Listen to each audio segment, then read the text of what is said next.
got here, folks?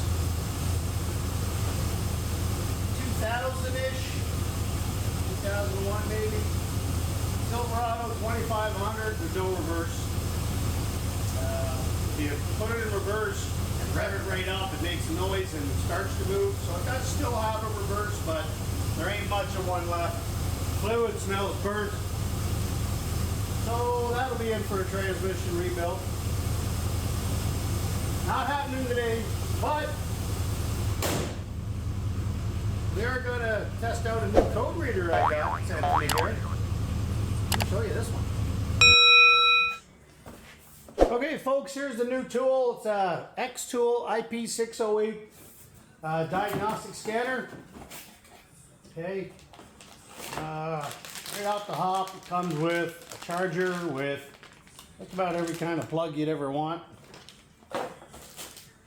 Charging cable, with the USB thing.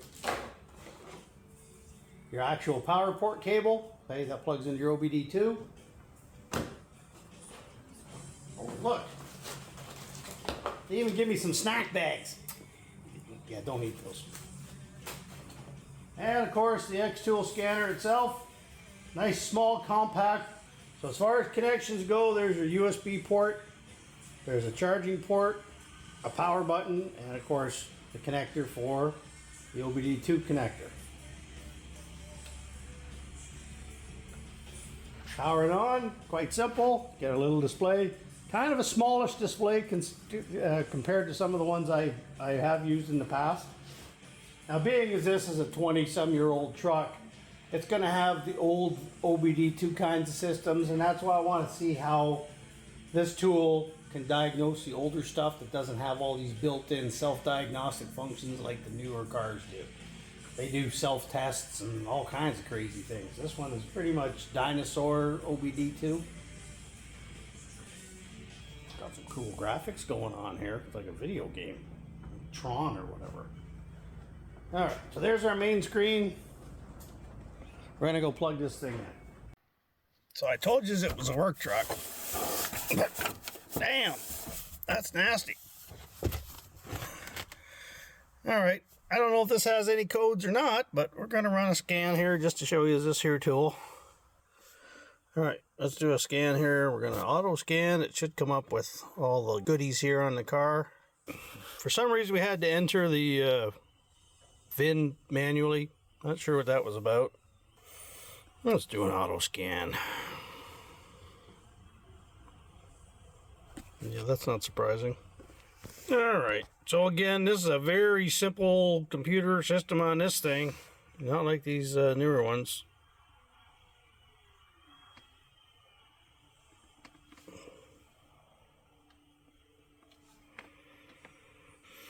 Alright, typical oxygen sensor thing.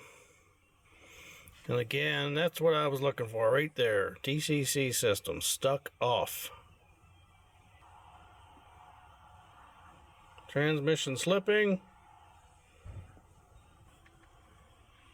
Yeah, I don't really need the code to tell me that the transmission's slipping. I know that's happening. So you got direct access to Google here. That's actually a pretty common problem with the 4L80s is the torque converter solenoid. So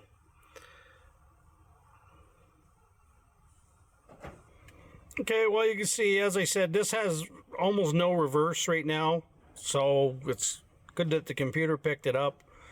So as you can see, we have some codes here, transmission related. We also got an oxygen sensor, which is pretty normal stuff for this era of Chevys. Oxygen sensors are always going on these things. All right, we're not done yet. Now we're sitting in my wife's 2016 Honda, which has a far more advanced computer system than that 25-year-old Silverado. So let's see what's going on with this one.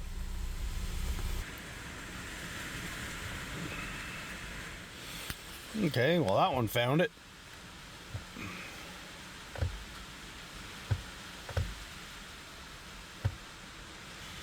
All right, so there's our scan completed. You can see we have a couple of errors here. Driver assistance system and the cruise control, which is all automated, like self-driving magical stuff. but I got a suspicion I know what they are.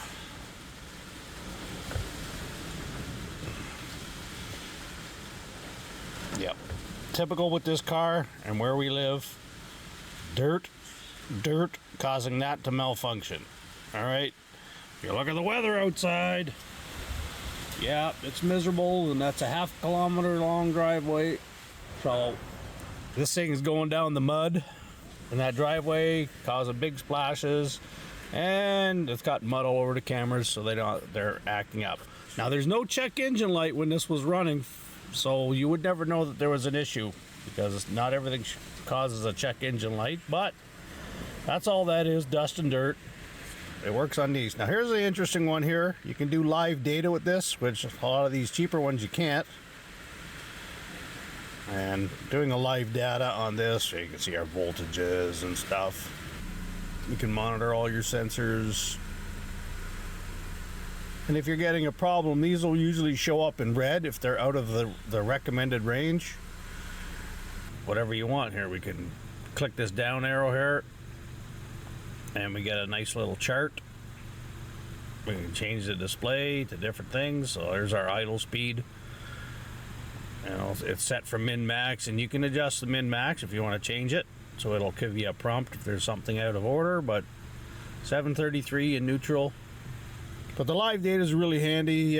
Say you're chasing a misfire or whatever, you can go in and shut off individual injectors and individual spark plugs and all that kind of stuff, and helps you to diagnose whatever might be wrong.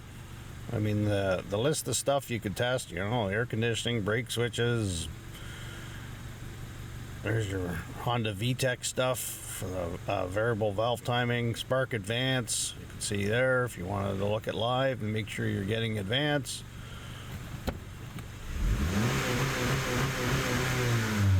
Out here you got special functions. So things like TPMS reset. Some cars there's a kind of complicated menu. This can just press a button and it'll do it for you. ABS bleed. That's one important one for a lot of people. So there's your Honda ABS bleed. So if you were to press that, it would allow you to bleed your brakes if you had to change a line or a caliper or anything like that. And it lets you do a nice fancy report. You could print that off for a customer if you wanted to, show them their results, or just keep records for yourself. Remote control allows somebody online to diagnose your car for you. But I'm never going to use that, but it's there. It's a feature. Updates, obviously. I had run this earlier, and there's still some, but they're for car manufacturers that I've never, Daewoo and all these weird Asian models. I'm never gonna ever diagnose one of them, most likely. And then you got settings for languages and internet and all that stuff, firmware updates. There's your user manual. So there's all kinds of features available with this unit. Anyway, folks, there's your XTool IP608 scan tool. All right. It does everything the big boy scanners do at a fraction of the cost. It does have some drawbacks, a tiny display, and these little things that you got to press with your finger. I found I end up pressing a lot of the wrong things. Nothing major, you just back up and press it again a little more carefully. And of course it's corded, and the cord is not very long. So if you plug it under the dash, and then you got to come up to the engine compartment maybe to do whatever you're doing, it could be a bit of a problem. My other tool is wireless, so that's kind of handy that way, but I mean, that's not, I don't think that would be a make or break deal. Let me just say, if this was available at the time I bought my, $1,400 scanner, I probably would have went with this instead. I'll be honest with you. It allows all the diagnostic features that anybody would probably ever need. You cannot fix modern cars without something like this, and this is a lot of tool for a little bit of money. It's XTool's website, or you can go right off of Amazon and get them. So check them out. Schneb approved.